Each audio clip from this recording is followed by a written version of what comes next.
Hello, and welcome back to Let's Play Star Trek Starfleet Academy. As today we're actually going to continue Chekov's missions. I think I'm at a point where I kind of want to finish off the remainder of Chekhov's missions before we proceed with the story. Or Chekhov's lost missions, I should say, since he's just the guy who lost them. Obviously, most of them are Sulu, I think, given the briefings. But today we'll be doing Convoy. Several merchant ships have disappeared on the run between Starbase 73 and Starbase 42. Both starbases are on the edge of Gorn space, and there are three relatively new colonies in the star systems between bases. We have made arrangements with the Gorn to patrol the systems, but so far the patrols have had no success.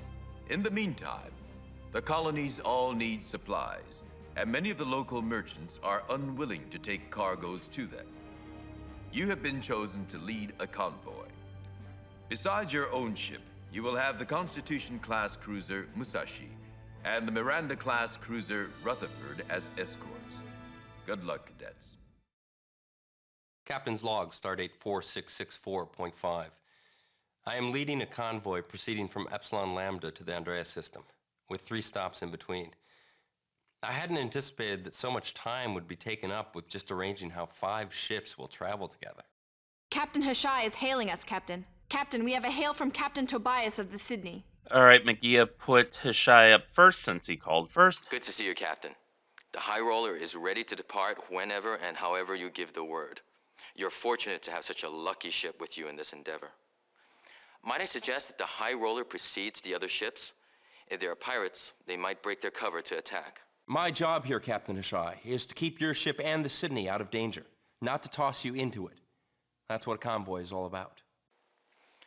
I assure you, Captain, that I am quite capable of defending myself. And what if the pirate is a full-scale warship, Captain? Can the High Roller handle an attack from a Gorn cruiser or Klingon bird of prey? But these systems are far away from Klingon or Romulan territory, Captain, and I'm sure the Gorn government has no interest in our simple enterprises. All right, Magia, put Tobias on screen. What's the hold-up, Forrester? While we're sitting here doing nothing, my colonists are getting a bit restive, if you know what I mean. Captain Tobias, we will be leaving just as soon as I can be sure that we're all ready to go. If we're not moving soon, I'm taking matters up with the Trebillard cartel. We might already be on our way if I wasn't constantly being interrupted. No more messages, Magia? No, sir, the comm lines are completely silent. Course laid in, Captain. All right, but first, okay, it looks like there's no here. Trebillard Industries, one of the oldest industrial cartels in the Andorian commercial systems, or Andorian commercial system. This company has been in existence long before the Federation. The Trebillard Company was one of the first Andorian companies to exploit off-planet resources, and it remains a leader in its field throughout the Federation. Unlike its main competition, AMC, Trebillard is also noteworthy for how few Federation industrial and ethical codes they have violated. AMC, a chartered Federation mining operation, currently the 3rd largest private corporation in the Federation. The Andorian Mining Consortium, AMC, was a minor company until they completed the project named Atlas. AMC now has extensive mining operations on asteroids and on Class M worlds. There is increasing pressure from some planetary ecologists to have the Federation investigate their practices. Henry Tobias. Human male, native of Earth. Oh, I think, was that the guy we dealt with? No. In any case, let's see. Starbase 42. This station was established in the otherwise empty Andreas system to serve both as a way station and a listening post on the Gorn frontier. It has emergency facilities for travelers and is said to be heavily armed. Andreas system. The Andreas system consists of a Class II large giant Type A star and Starbase 42, which was established as both a way station and a listening post on the Gorn Empire. The starbase has emergency facilities for travelers and is said to be heavily armed. Starbase 73. Federation Starbase 73 was established at the Epsilon Lambda system 30 years ago to aid the colonization of Epsilon Lambda 3. Its secondary purpose was to study the residual effects of close passage by another major gravitational body on the system at an undetermined time in the past. It is primarily a research station and has minimal defensive armaments. Epsilon Lambda system. Epsilon Lambda is a fading Type K3 star. It is notable that the outer planets of the system were torn away many centuries ago by another stellar object passing at planetary distances. Federation Starbase 73 was established at the system 30 years ago to aid the colonization of Epsilon Lambda 3 and to study the residual effects on the system caused by the close passage of another major gravitational body. And let's see, do we have the SS High Roller? We do. SS High Roller. This interstellar freighter is generally found on the Epsilon Lambda to Andreas run, carrying goods to the miners and the otherwise barren systems in that area. The SS High Roller is captained by Juan Hesse, Wolf 351 system. Excuse me. The Wolf 351 system is an unusually large subdwarf system. None of the planets are particularly appetizing to Federation members, but the second asteroid belt contains many mineral-rich fragments thought to have once been part of the core of the planet. Trebillard Industries maintains a station in the second asteroid belt to buy and process materials found by the population of meteor miners who reside there. Andreas system we read already. Backum's star system.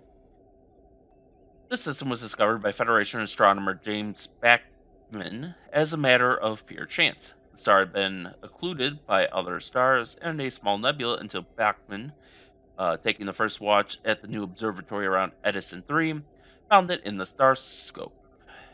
The first human colonists to the system discovered that the entire system has a lack of heavy metals, but that the biosphere of the most habitable planet was optimum for almost all forms of agriculture and horticulture. Such activities have formed the center point of this colony's culture since that time. Augustus system. The Augustus system is a rare trinary system. Two suns, Augustus Alpha and Augustus Beta, orbit one another. There are two asteroid belts, and Augustus Gamma has a companion, a huge gas giant that is thought to be a protostar. The giant is called Augustus Prime. Trebillard Industries maintains an atmosphere mining facility to mine the free radicals of various gases that accumulate in the upper reaches of the atmosphere because of its proximity to Augustus Gamma. I assume these related system entries are where the High Roller also operates. We also have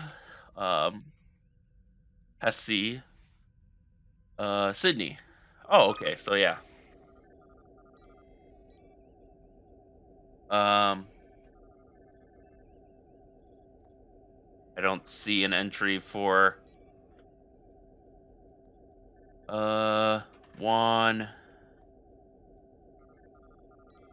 Yeah, there's no entry for Juan Hesse, but we do have the SS Sydney. Since 2285, the ship has been under contract to the Federation to take settlers and supplies from the Epsilon Lambda system to the colony on Harvest Home in the Bachman star system. Its captain is Henry Tobias. Please consult this entry under that name before engaging in any communication with this captain. Henry Tobias, human male and native of Earth. Captain Tobias has been cited on suspicion of smuggling in the past, but his record for the last 5 years has been spotless. And then we have the USS Musashi. The USS Musashi, registry number NCC 1804, is a Constitution-class starship built at the Iodo Shipworks in orbit around Earth. She was completed in 2263 and has been in commission for 25 years. She was last refitted in 2286. Her captain is Captain Jason Carrick. And there is no information on Carrick. We do have, of course, the Rutherford making a return appearance. The Rutherford, currently in commission, is the third starship of that name, named after the pre-atomic age physicist who discovered many of the secrets of atomic structure. It was one of 7 Miranda-class research ships built at the new Edison Shipworks. This vessel was commissioned in 2276 with the registry number NCC 1835 and has been in continuous use since that date. Her current captain is Commander Darby Zora. Captain the USS Rutherford, born in Honak Province, Tholia, in 2245, Zora graduated Starfleet Academy in 2267, 13th in class. She has served aboard the USS Culloden, the USS Tiger, the USS Benedict, and was assigned to the USS Rutherford in 2287, decorated 3 times by Starfleet. I think that's all our entries. Oops. So, Miss Acton, lay in a course and engage.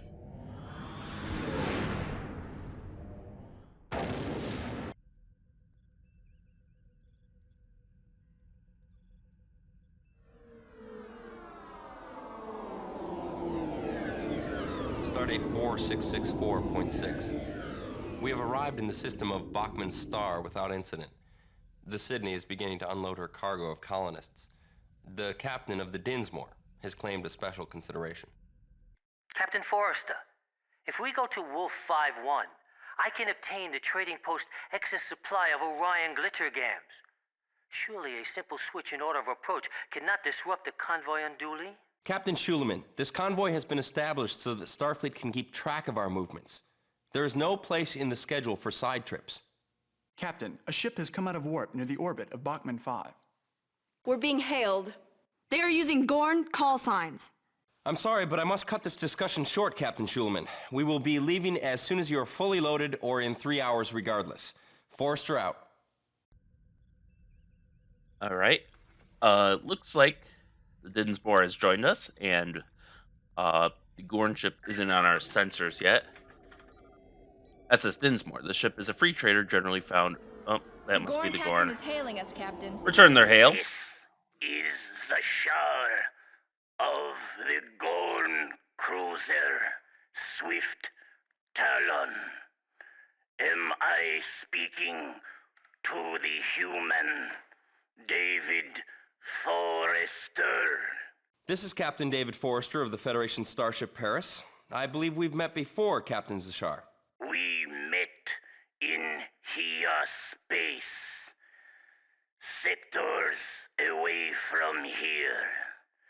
You should know Gorn and Federation protection of the mimics has worked well. Good to hear, Zashar. Are you looking for pirates as well? I have found the Gorn trader Dark Sea amongst the moons of the fifth planet of the star system. There was nothing left but shattered hull metal. What was the Dark Sea doing in the system? Dark Sea made several trips to your human system to sell goods. Do you wish help in searching for the pirate who did this? I think they left the system, but I would like to accompany your convoy. It passes close to my own base. I'm sorry, Captain Zashar, but my orders do not allow for any additions to the convoy list. Good hunting in your search for pirates. Happy to have you with us, Captain Zashar. Please take up a station to the rear of the convoy and keep a lookout for possible trouble coming from behind. The more the merrier. So let's see, we don't have anything on the Dark Sea. The SS Dinsmore. The ship is a free trader generally found around the Gorn border stars. She has made several trips along the Epsilon Lambda to Andreas run, but is not contracted to any agency along that run. Her captain is Assam Schulman.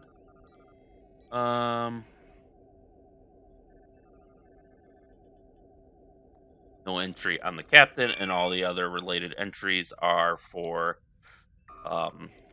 the systems that we're already in. And here you can see our convoy formation. The Gorn ship is actually really close to us. At least, oh, my joystick doesn't work. That's fine. That's fine. I think I'll live.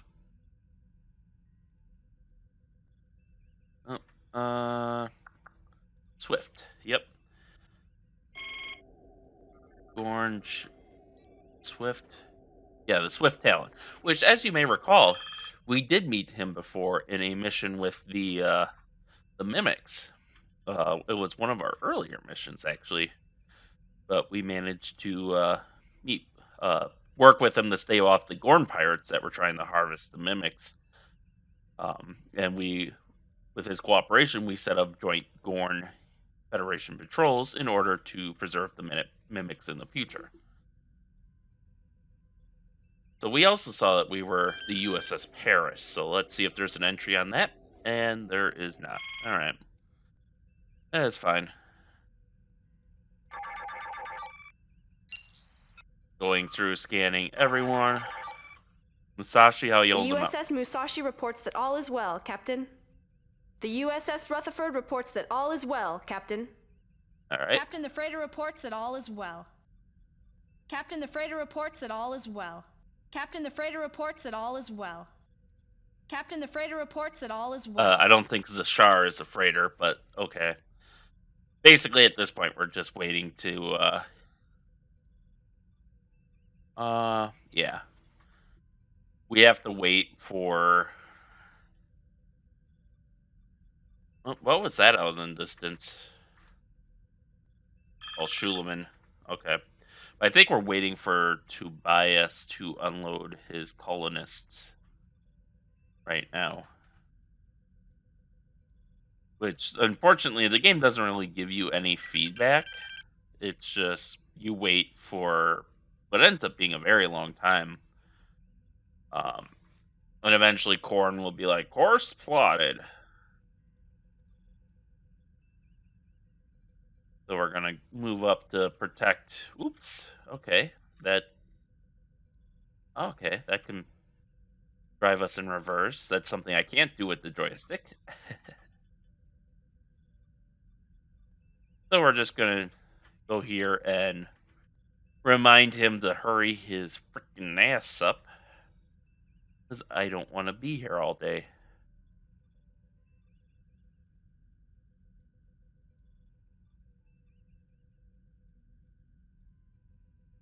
Alright. Warp offline. Comms online. Hull 100%. Yay. Scan target.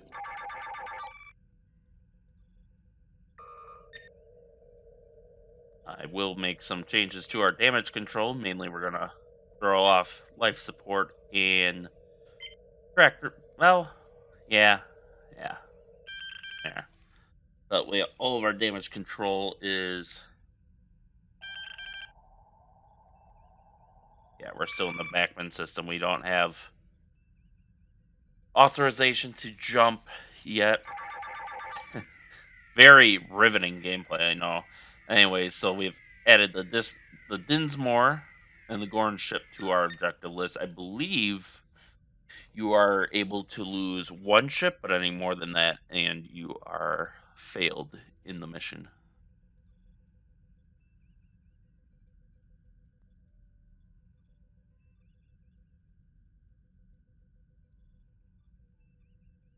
Man, I hope this didn't bug out.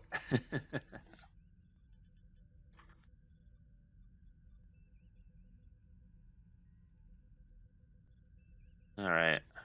I'm gonna amuse myself while waiting. Captain, we are descending too far into this planet's gravitational well. We're running away, Mr. Sturrock. We are running away. Hailing frequency open. Starfleet, everything is... Okay, everything's fine.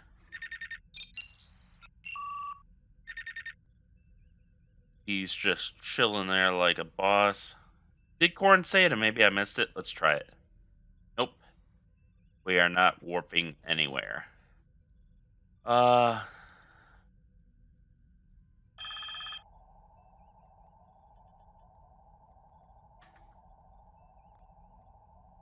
Nope.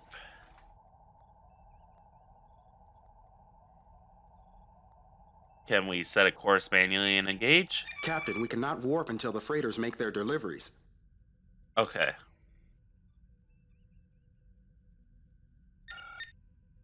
Oh, the star is following us. That's great. The USS Musashi reports that all is well, Captain. The USS Rutherford reports that all is well, Captain.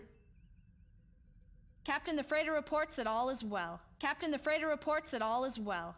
Captain, the freighter reports that all is well. Captain, the freighter reports that all is well. All right. So I guess we're at the mercy of the computer. Hooray. Just what I wanted.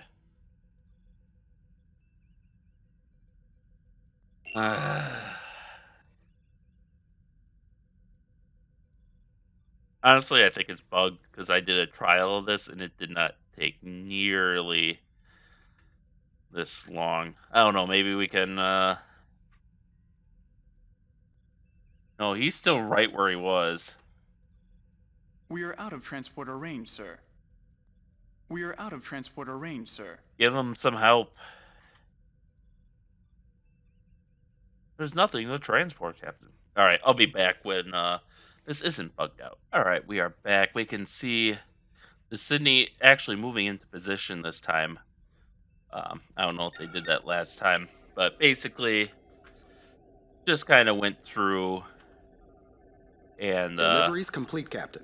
Course yeah, laid in, Captain. that was I think somehow me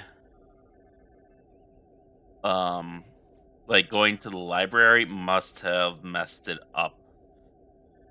So you can see there the delivery was instantaneous as opposed to last time where we were waiting for like 15. Well, it wasn't.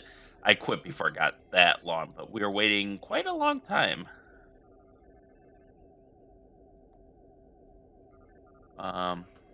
So I'm just going through here and re-highlighting all the entries, basically. Yep, here he comes back in the formation. Miss Acton, if you could please warp us to the next system on our route.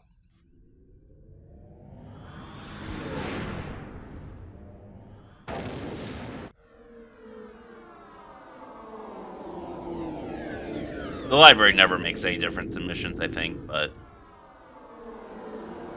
Captain's log, stardate 4664.7. We're now leaving the orbit of Augustus Prime.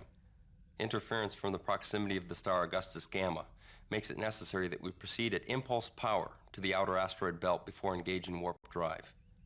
All ships, both merchant and escort, are in excellent condition. I understand from Captains Hashai and Schillerman that trades went well, although Captain Schillerman has some suggestions. But surely, Captain, there is nothing really compelling us to follow this route so slavishly. Could we not to double back after doing business at Wolf 5-1 so we can bring these poor deprived gas miners the Orion glittergams? Captain Schulman, please. We will be going from the Wolf 5-1 system to the Andrea system. Glittergams deteriorate quickly, Captain. By the time the next convoy takes place, the merchants of Wolf 5-1 will have ejected them into space.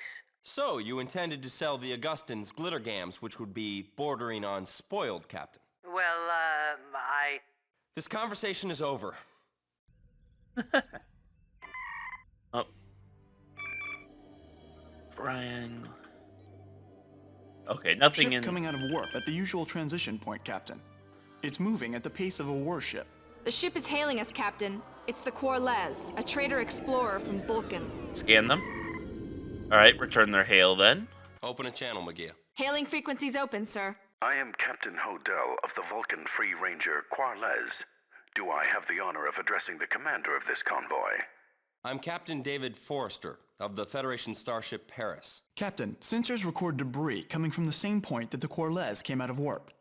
It appears to be battle damage, but the Corlez shows no sign of being damaged. Is that the sound of a Vulcan voice I hear, Captain? As I was about to say, I am here to report an attempted piracy that was all too successful against a ship we were in company with. The debris your science officer reports demonstrates how close our two ships were. The other ship's debris was picked up in our warp field. What ship were you in company with, Hodel? And where did this attack take place? The ship was the Federation merchant ship Henry Hull, Captain Forrester. We were leaving orbit around Leander 4 and preparing to warp to this system when a ship uncloaked and attacked us. It looked to be Klingon. Our information shows that the Henry Hull is a ship that commonly comes to this colony. Leander 4 is one of its other common stops. But what is a Klingon ship doing all the way over here, Captain? We're a long way from Klingon space. Captain, Klingon ships do have the range to come this far, particularly if they have a mother ship accompanying them. The same applies to Romulan ships. Mr. Corrin, how far away is the Leander system? About 4 days at Warp 6, sir. Since I doubt the Corlez can go much above Warp 4, the attack probably took place over a week ago.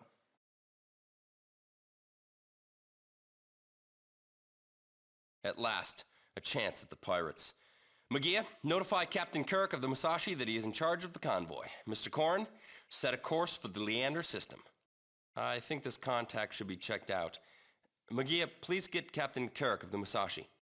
Magia, please send a copy of the Corlez's report to Starfleet and the local Gorn command. Thank you for your information, Captain Hodel. Is there anything else we can do for you?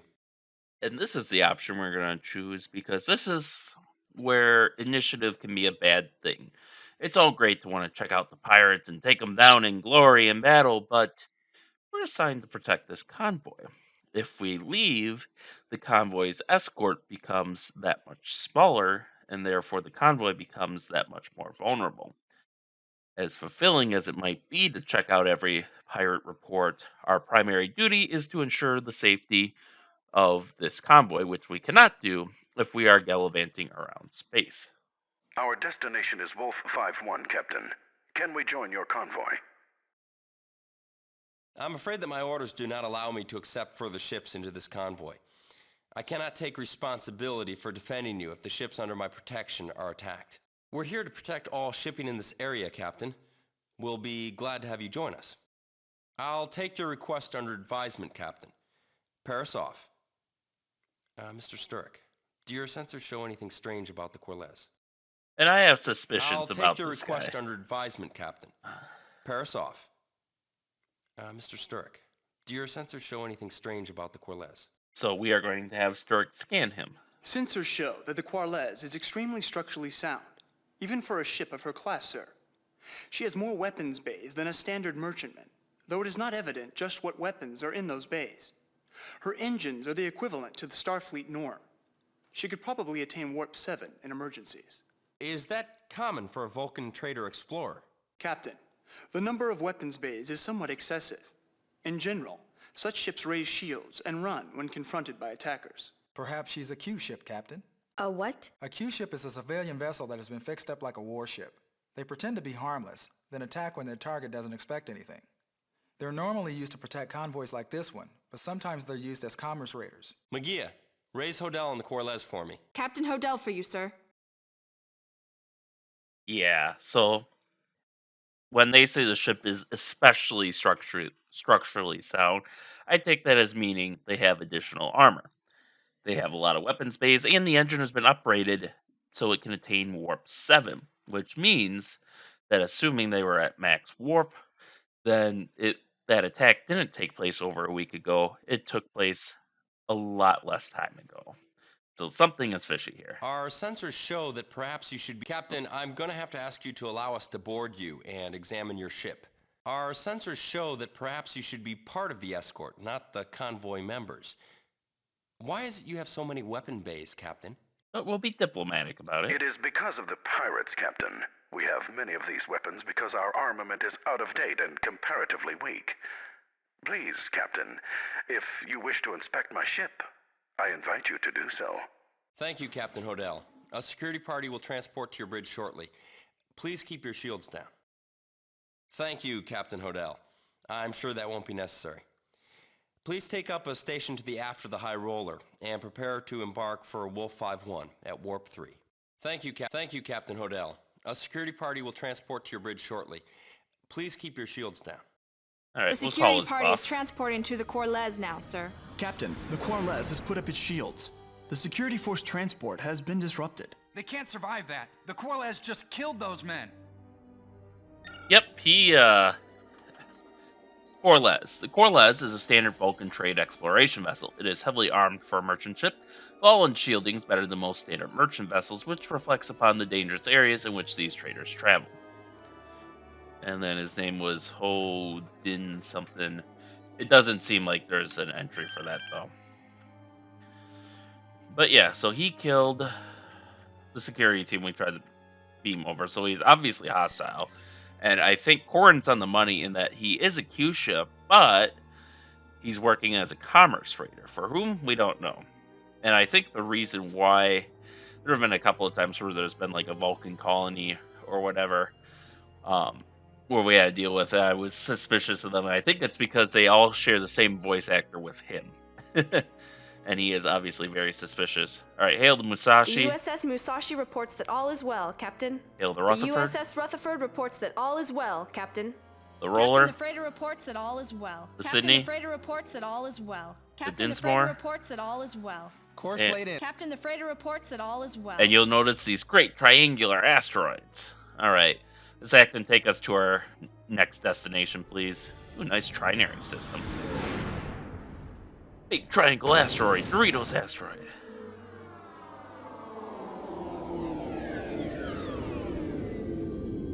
Alright, full impulse. Captain's log supplemental. Stardate 4664.8. We have arrived in the Wolf 5-1 system without incident and are scanning to determine the current location of the Trebillard mining station, which has no fixed position. With the Quarles gone, the convoy is riding somewhat easier, but I can't help but wonder if there isn't another thread to this Romulan web. Captain, given the nature of this system, I think it would be best if we all split up. Whoever finds the station first can alert the others, and we can all gather again there. Do you have some secret way of finding the station, Hashai?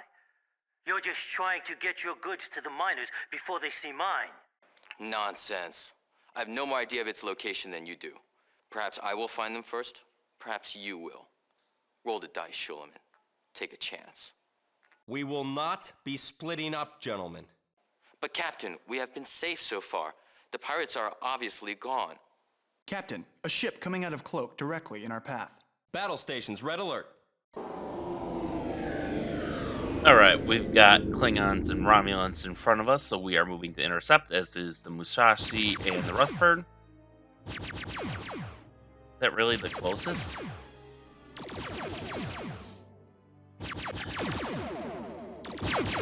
Forward shields have been hit. Liar. That key does not give you the closest target. Alright. One ship gone. Crews are working on it. Alright, let's... Oh, okay. Captain, sensors show that the Quarles is just attacked the source power. Shields online. Alright, well, we'll deal with them in due time. That shield system is damaged. Alright, Captain. Repair get the crews are working on Corlez. The object is too fast. Woo! They just... They are not returning our hails. No one's returning hails, that's expected, because, you know, combat scenario. Alright, uh-oh, we've got visible No corrupt... ship reports enemy contact, sir. Sensors confirm that only members of the convoy are still in the system, Captain. I guess we found our pirate. From the weapons they're using, they must have been Romulans instead of Vulcans. But why has the Corles stolen our records as a Vulcan freighter? My records indicate that the Quarles' last status report was made 2 years ago. That gives plenty of time for the Romulans to have captured her and outfitted her as a Q ship. Course laid in. Alright. Green alert, hail the, Captain Swift. the freighter reports that all is well. Hey, we only lost, the high roller, so... I guess they rolled the dice and weren't lucky. Alright, and of course this is my successful one, the one where I accidentally chose the wrong dialogue option with the Corlez, but, or I just immediately, hey, we need to board you, instead of being more diplomatic, like, hey, maybe you want to be part of the escort? It doesn't make a difference, or at least I don't think so. Hailing frequency open. Mission accomplished, Starfleet. Excellent, Cadet. Your score and performance on this scenario were well above average. Alright, so we did it. We did it. I had to reload a few times, but we did it. Because, this mission's a little glitchy. And to be fair, the combat at the end is kind of hard too, because I didn't get an exact count, but I think there's you got at least 2 Romulan light cruisers, 2 Klingon D7As, and then the Corlez. And obviously the Corlez is being a sneaky little bugger. Probably not too powerful, but it hits you from behind. And that is actually in, if we go, oh, where is it? Create mission. There are 2 different classes in here. And not that you could really tell. But there's the Beacon Quick Hauler and the Beacon Sky Hauler, and those are the two Vulcan freighter classes, which I don't know if there's much difference between them other than I think like if we add just do that. So you'll see that's us, and I think the other ship Course laid in, Captain. is basically just gray instead of gold. But you'll see otherwise they're identical, I think, more or less. Very maneuverable ship, I'll give it that. But you'll see we have two phasers, no torpedoes, whereas they do have phasers and also don't have torpedoes. I guess they're the same, maybe different power rating. I don't know, um, but yeah. So that's a rough mission. You can definitely tell that they intended for it to be a lot longer than it was. I mean, we still hit all the major star systems, but the fact that Forrester goes straight to Romulan trickery when the Corlez fucks off, which it's like, yeah, probably, but we don't have proof they were Romulans until Sturrock tells us, oh, it was Romulans at the end of the mission with all the weapons fire and stuff. So it sounds like what was happening, this is my interpretation, the full scenario, is that basically, and maybe the like if they had time to flesh this out, maybe you would have had the chance to excuse me, to basically go off on these errands that the freighter captains want you to go off on at the cost of your score, but obviously they didn't have time to fully implement it, so they just implemented the straight, narrow, true course that you're supposed to do. And I'm not sure what happens if you decide to abandon the convoy and go, for that pirate attack that the freighter was trying, that the Corlez was trying to trick you into investigating. I don't know if that's like an instant mission over or what. I would assume so, because then you're not there with the convoy to protect it when it gets attacked, and so that's probably going to be the loss of the convoy and its escorts at all hands. Because the Constitution can handle two D7s. The Miranda could maybe handle two Romulan light cruisers. I think is asking a lot, even if they are unshielded. And then when you have the Corlez in there to attack the freighters, well, the escorts are busy, and then they can join in the attack on the Federation ships when they're done. Yeah, not a good picture. I mean, even with us there, it was a pretty rough fight, and we still lost a freighter. But I think it's obvious, though, to me at least, that the Romulans were trying to stir up as much trouble as they could, raiding the border of Klingon and Gorn space, hoping to create hostility between the Federation and the Gorn. Maybe trading barbs as to who's responsible for the piracy, yada yada. But because of our previous efforts with the Gorn, that didn't work out. Uh, because hey, we already have these joint mimic patrols, so that builds up some trust. And it's like, okay, we believe you when you say you aren't harboring pirates. And obviously, inviting the Gorn into our convoy helps to build that trust some more on both sides. So they can see we're fighting it, we can see they're fighting it. The secondary objective seemed to be to try to stir up trouble between the Gorn and the Klingons, or the Federation and the Klingons, since it seems like they were primarily using Klingon ships that they must have captured from the Klingons or been provided or had provided by the Duras family. And it's important to note that the Romulans did have access to their own D7 variants thanks to the traitorous Duras family, who had traded them to the Romulan Empire in exchange for cloaking technology. So it looks like they're trying to use Klingon ships to create, or like Klingon designed ships to create the impression that it was Klingons doing these attacks. Again, hoping to stir up trouble between Klingons Federation, Klingons are Gorn. But with our convoy, we were too tough for their Klingon ships to take on alone, so the actual Romulan ships had to join in too. I think that was their entire force in this sector. And and they foolishly decided to try to attack our convoy, and and of course we defeated them, and so that puts an end to the Romulans' little scheme. But that's just what my interpretation is of that mission. Not that there's much to interpret. I think it's generally pretty obvious, but uh, giving it a little more narrative than the mission itself did. But still a fun mission, good idea. Um, Obviously, I think the big problem is these longer missions um, are buggier. You know, I don't think it's so much that they're well, they are buggier, I think, to an extent, but also just because the mission is longer, there's more chance for stuff to go wrong with scripting or whatever.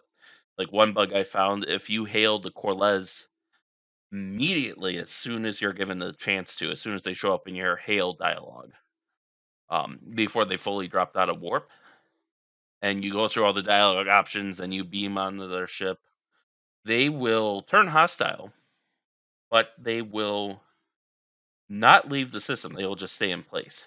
If you destroy, but they are marked as hostile.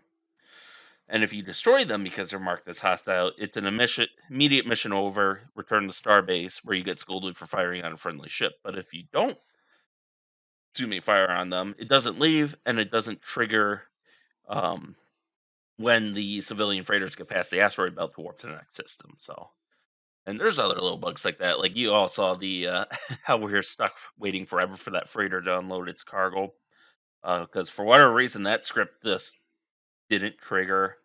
And I mean, it's par for the course with these missions. These are like I've said before, these are the missions that didn't make it in time for the final cut of Starfleet Academy, so they just kind of polish them up a little bit and ship them as an expansion pack. But I do what I do like seeing in these missions is we see the return of characters from our previous missions. There's a little more continuity there. Like we had the Gorn captain this time from our last encounter with the Gorn, and he referenced our previous mission. Perhaps, depending, had the mission been fully implemented and you took a less than peaceful route, perhaps he would have made reference to that instead, or maybe not even shown up at all, and maybe the Gorn would have attacked you on top of everything else. So it would have been really cool to kind of see that in action, but unfortunately, I don't think. I think they ended up having to narrow their scope, so you gotta more or less stay on the straight and narrow. But then, in the last mission, we saw Ducret of Clan Tarkat show up, and we were able to reason with him because, we saved his family. He helped us with the Kobayashi Maru incident, so we're good buddies with him. But and that kind of paid off in the last mission once we were able to get rid of that pesky heavy cruiser. So I would have liked to have seen more of that, but unfortunately they didn't have the time or budget or whatnot. But yeah. So I think that's where we're going to leave it off today. There is one more Chekov mission to do, and then we can get back onto the main story where it starts to pick up really quickly, which is why I want to get the rest of these out of the way. And I think we're at a point where they aren't going to be dependent on any new missions in the main story. So with that, thank you all for watching, and stay tuned for next time, and stay safe out there, and we'll see you then.